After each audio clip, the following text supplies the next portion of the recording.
मी यशवंत सुर्वे दिग्रस बुलेटिनमध्ये आपले सहर्ष स्वागत करतो। तर चला पाहूया दिग्रसमधील घडामोडी। मराठा समाजावर झालेल्या अन्यायाबाबत दिग्रस येथे रास्ता रोको आंदोलन करण्यात आले। यावेळी मराठा समाजाच्या असंख्य नागरिकांनी घोषणाबाजी करून सरकारचा निषेध नोंदविला।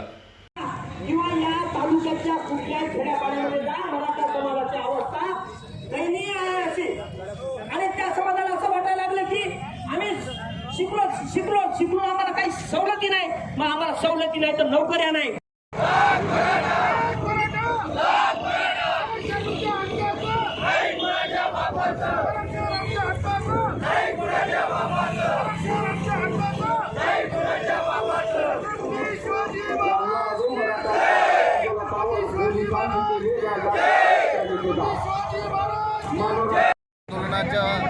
माध्यमातून मराठा समाजावर जालना जिल्ह्यामध्ये जो अन्याय झालेला आहे त्याची एक झलक आजच्या या दिग्रसमध्ये चक्काजाम आंदोलनाच्या माध्यमातून आम्ही या ठिकाणी दाखवण्याचा प्रयत्न केलेला आहे।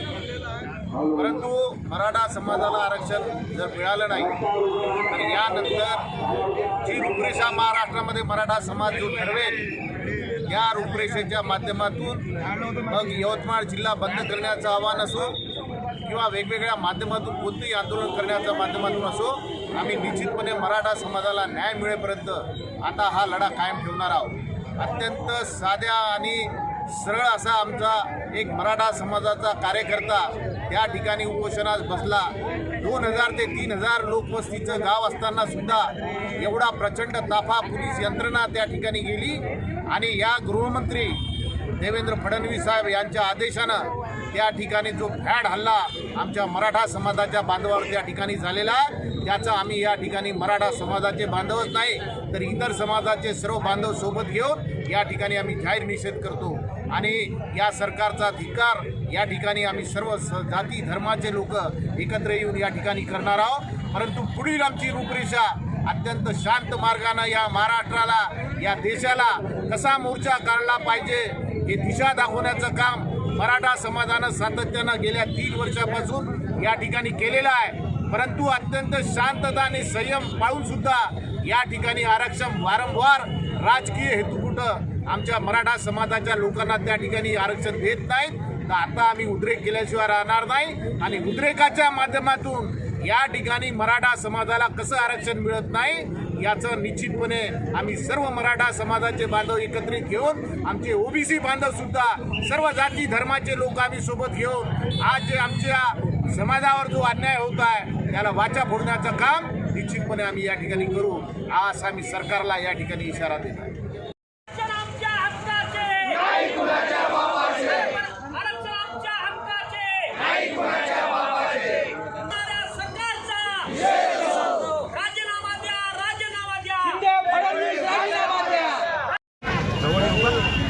थोडं जोरानं बोल। जालना जिल्ह्यामध्ये जोरंगे पाटलांनी जे उपोषण सुरू केलं त्या उपोषणाचं मी आधी समर्थन करतो आणि काल जी घटना घडली परवाला त्या घटनेचा मी जाहीर निषेध करतो आणि मी इतर कोणाला दोष देत नाही। सोबत जर आमच्या समाजातील जी काही नेते मंडळी होऊन गेली 50 वर्षापासून 60 वर्षापासून 40 वर्षापासून या महाराष्ट्राच्या राजकारणामध्ये राज्य करीत आहे यांच्याचमुळं मराठ्यांना आरक्षण मिळालं नाही। मी इतर लोकांना दोष देत नाही कारण प्रत्येक मंत्रिमंडळामध्ये 100च्या वर आमदार खासदार त्याच्यानंतर मंत्री आजपर्यंत राहिलेला आहे। एवढे काही मराठा कुणबी समाजाचे आमचे सकल मराठा समाजाचे जे आमदार होऊन गेले, माजी आमदार माजी खासदार सध्याचे विद्यमान आमदार विद्यमान खासदार आणि विद्यमान मंत्री या सर्वांचाच मी निषेध करतो। आम्हाला मराठा समाजाचे आरक्षण मिळालेलं नाही आजपर्यंत, याला कारण आमचेच लोक आहेत, दुसऱ्याला काय दोष देण्याचा अर्थ नाही। कारण मराठा समाज आमच्याच लोकांना वेठी धरून ते श्रीमंत झाले करोडपती झाले, यांच्याजवळ प्रत्येकाजवळ खूप संस्था आहेत। यांनी प्रत्येक संस्थेमध्ये जरी मराठा समाजाच्या मुलांना नोकऱ्या दिल्या तरी फार मोठा प्रश्न मिटू शकतो।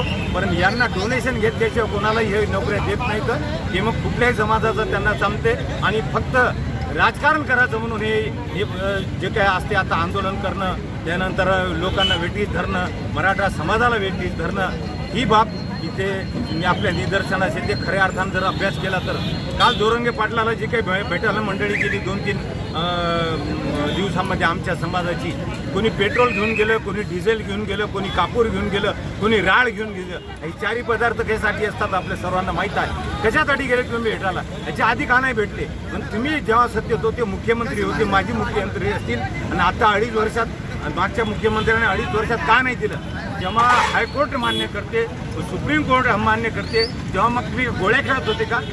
पट्ट्याच खेळत होते का तुम्ही? सुप्रीम कोर्टामध्ये का स्टँड नाही झालं?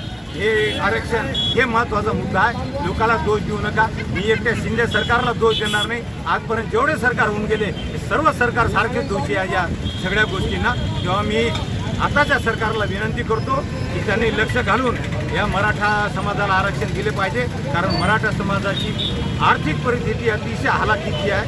मुलं बेरोजगार आहेत, त्यांना रोजगार पाहिजे. शिक्षणामध्ये सुद्धा त्यांना आरक्षण पाहिजे.